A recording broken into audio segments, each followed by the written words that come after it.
Up next for Temple will be this Saturday against East Carolina at Lincoln Financial Field. That will be a noon Eastern Time start. The game will be televised on ESPN News. Coach, thank you for joining us on the call today. If you would take a minute to tie up the game against USF and tell us what you expect to see as you return home to face East Carolina, please. Well, we're really excited to have a chance to play against a great East Carolina team, a ranked team. Coming off this past weekend, we obviously didn't play the way we wanted to play. A lot of credit goes to UCF and Coach O'Leary. Those guys have been through a lot of battles, a lot of wars, and they played the way they're capable of playing. And we have to play that way this week. So, we have some guys who've been banged up. Some other guys stepped in for them in that game. Played well at times, and hopefully we'll continue to build our depth as we move forward.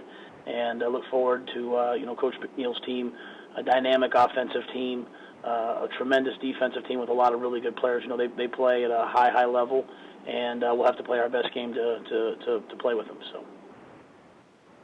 Take questions for Coach Rhule, please. Star 1 on your telephone to join the queue. The operator will introduce you.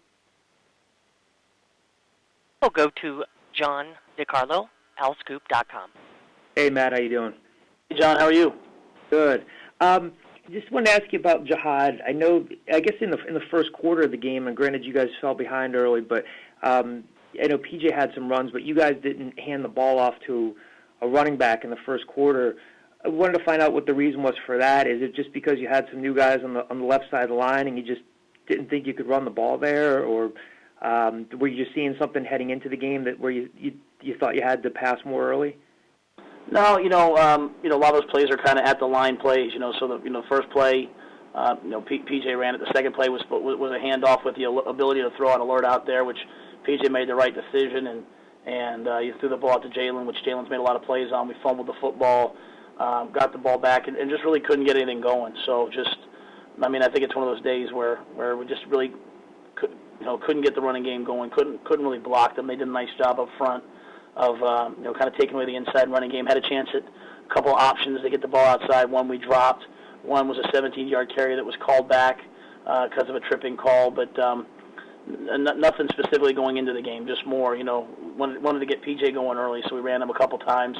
He got us a couple first downs, so he was doing his job, and they just kind of shot ourselves in the foot after that. Is it something you want to do moving forward to try to get your confidence going and maybe just take some pressure off of PJ, or does it not work that way?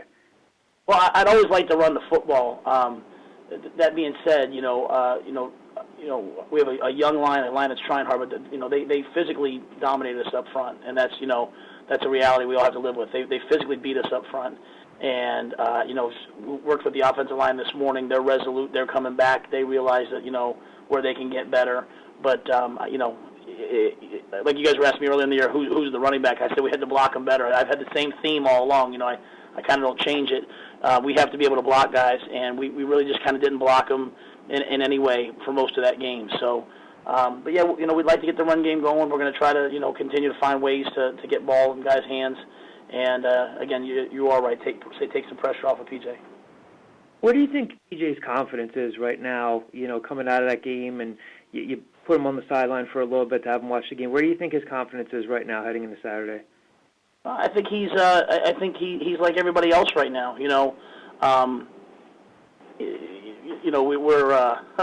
We just lost 2 games. We didn't play the way we wanted to play. He hasn't played the way he wants to play. And you kind of, you probably, all of us, every one of us, you start to sit there and you start to play a step slow, be a step less confident. And I think as a team, we took a chance today to take a breath and just say, you know what, man, we're the same team that put up 500 yards of offense 2 weeks ago, or 3 weeks ago, and we're the same team that was creating all those turnovers. And so, I think we all just have to take a step back, catch our breath, not listen to everybody on the outside telling us what's wrong, and just get back to playing the way we're capable of playing. That's PJ, that's the offensive line, that's the backs, that's everybody. And, I think we'll do that this week. Just one last question for you. How are you guys doing health-wise with Dion and Jared Alwan and those guys? Alwan, we didn't practice today, but he wouldn't have been able to practice. Dawkins still wouldn't have been able to practice, and Dion's a special player, and so we hope that he'll be ready to go this week and that he'll be able to play this week. All right, thanks, Matt. Appreciate it. Absolutely. Next, we'll go to John Mitchell, Philadelphia Inquirer. Hey, Matt, how are you? Hey, John, how's it going? I'm hanging in here. Hey, can you just talk about PJ moving forward? When you pulled him, was it for injury reasons, Matt? Is his foot still bothering him? Well, he got rolled up early in the first quarter, so he just kind of looked a little bit lethargic running the football, moving around, and again, I'm always looking at his development, and so it just wasn't going the way it was supposed to go, and I said, hey, we're going to sit you down for a couple series here and see how you respond, and he came back, and I thought he moved us right down the field, so I think he like a lot of our kids, when there's no expectations, you can go out there, you play free. When there's some expectations, you're winning some games. All of a sudden, you start playing with the weight of the world on your shoulders, and I just wanted him to take a break and relax and see the game. And like I said, I thought he came back and he let us down inside the 5 twice, and we should have scored on those plays. Does the game have to start slowing down for him? I mean, I know physically it's not going to slow down, but is he, in his progression, does the game have to start slowing down as he sees it? Yeah, that's probably a fair statement, and more important than anything else, someone else has to step up, right? Like, I feel like on defense, our defense is all kind of sitting around waiting for somebody to make that play, and Avery Williams was sort of the guy for us when he was playing that always kind of made the play to get our defense ignited, and I think they miss him. And that's not for me. I think they've said that, and they recognize that they can't wait for Avery. And I think on offense, everyone's kind of sitting around waiting for PJ to make a play. And what we need is all the guys to go make plays, their plays, and start to feed off that energy together. So again, we try to take a break today, catch our breath, and realize we're 4-3 of the next 5 teams we play. One team has a better record than us. Not saying they're all good teams, but we're a good team. We've done some good things as well. So we're facing a bunch of teams that are in the same situation we are, and it's who comes out and plays well down the stretch, and that's what all of our guys have to do. Well, I mean, obviously East Carolina's got that incredible offense. What do you see the biggest challenge to stopping them? I mean, you're facing a top 25 team. You got them back at your place, but what do you see as the biggest challenge that they present? Well, they're good at all across the board. They're good on defense. They're good on offense. Justin Hardy is a special wide receiver. The running backs are dynamic. Shane Carden's a special quarterback. So, I think we have to play team football. I really talk about the opponent no matter who they are. I mean, we have to play at the level we're capable of playing. We have to be the team that we've seen out there at times. And, we know how good they are, but we have to play the way we're capable of playing.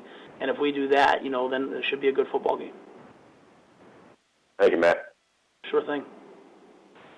Next, we'll go to Dan Tortora. Dan Tortora, Broadcast Media. Hey, Coach. How you doing today? Good, Dan. How are you? Good. Thanks for asking. I just kind of wanted to go in. I know you talked about P.J. Walker a little bit here, but how you define him right now at this point in the season from where he was going in to where you see him at right now currently? I feel like he's our quarterback. I mean, if there's a definition I could give, it's he's our quarterback, and he's like the rest of our team. He's had some, we've had some really, really high moments that we haven't had around here in a while, and we've all had some down moments, and things we have to rebound from. And so, Bill Parcells said it best: "You are what your record says you are." And he's right now he's a 4-3 quarterback. I'm a 4-3 coach. We're a 4-3 team, and we're fighting, scratching, clawing to get a 5th win. And when you look at some of the weapons that he has, obviously out there at receiver, and you talked about the running game a little bit as well, what can you say? And I know you said I'm a 4-3 coach. He's a 4-3 quarterback, 4-3 team. Do you feel that his weapons have allowed him to grow, or how do you kind of view the offense as a whole as to what he's seeing out there? I think we have to. I think as long as we're, we'll always be defined by how we play up front, right? Because if he has time, he can be special. We have some guys out there that can, make some special plays on the perimeter, and we can run the football, which takes a tremendous load off of the quarterback. In that game, we lost the game up front. Not saying we lost the game, so we lost the battle up front, and so it's hard then to play at a high level. So I think our receivers, just like PJ, they've had some bright moments. Kirkwood makes the play at Houston. Jihad's made a lot of big plays. Jalen's made a lot of big plays. But in the last couple of weeks, they've kind of taken a couple of those things away and forced us to run the football, and we really haven't been able to at the level we want. Thanks, Coach. I appreciate it. Sure, Dan. Next, we'll go to Jeff Nyberg, Philadelphia Daily News. Hey, Matt. It seems like, especially the last two games, and even in the UConn game, you guys have kind of been plagued by slow starts. Is it something, a preparation thing, or how do you guys improve upon that? Well, I think that's three really good defenses. I think our, I think everyone saw Connecticut's defense last week against East Carolina and what they were able to do. I mean, Connecticut's has as good a defense as there is, and Houston has a good defense, and UCF has a good defense.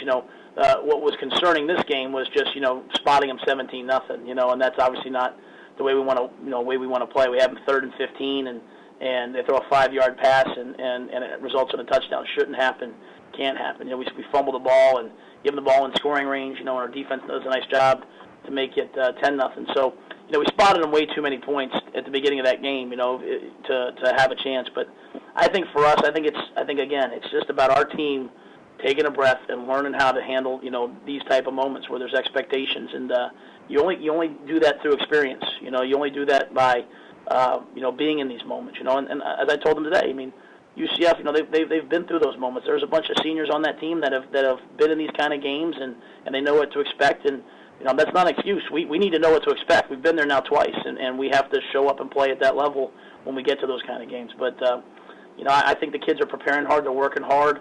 They fight through the whole game. I just think offensively we're facing some good defenses, and we have to play better in order to have a chance to win. Thanks, Matt. Sure. And next we'll go to Chris Franklin, Coach and Player Magazine. Hey, Coach, how are you doing today? Hey, Chris, how are you? Not bad, thanks. Not bad.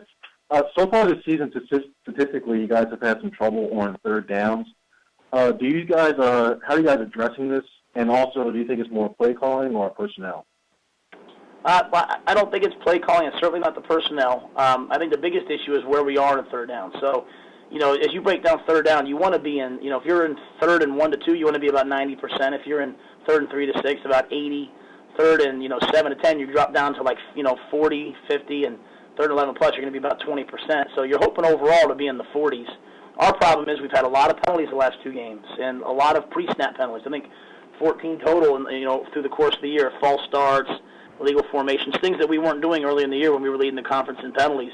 And so those 3rd and 3s, 3rd and 4s now are 3rd and 9, 10s, 11s where the defense can pin their ears back. So our issues in my opinion, go to penalties and just first down, staying on rhythm, staying on track, and having a chance to be in that 3rd, 3, 4, and 5 range. So I think that's the best way we can solve third down. Thank you very much. Sure. Moving on, we'll go to Bob Morrison, 24/7 Sports. Coach, in your post-game press conference, when you were talking about Connor Riley, you said a lot of nice things about him, that when he was playing, he had to overcome some penalties that hurt his performance when he was in there. Should we expect to see more of him playing as the season goes on?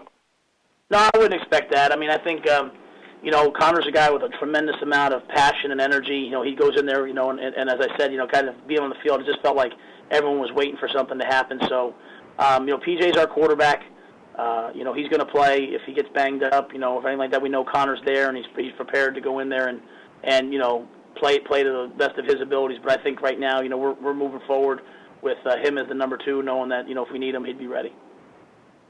And with signing day being approximately, 3-4 months from now, what are your priorities as recruiting goes forward to February? Good players, as many good players as we can get. I think we don't have a ton of scholarships, so we're just gonna continue to try to build the roster and build the overall program. So we'd like to sign as many good players as we can, and a couple difference makers. I think when you watch us play, you've seen a team now that's getting fundamentally better across the board, and you just like to have a couple, just keep trying to get a couple more difference makers every year that can come in and change games. They can pick balls off, can run plays down. So whether that's a safety, whether that's a great linebackers, we just want to continue to try to find difference makers and surround them with really good program kids. Well, best of luck on Saturday. Thank you very much.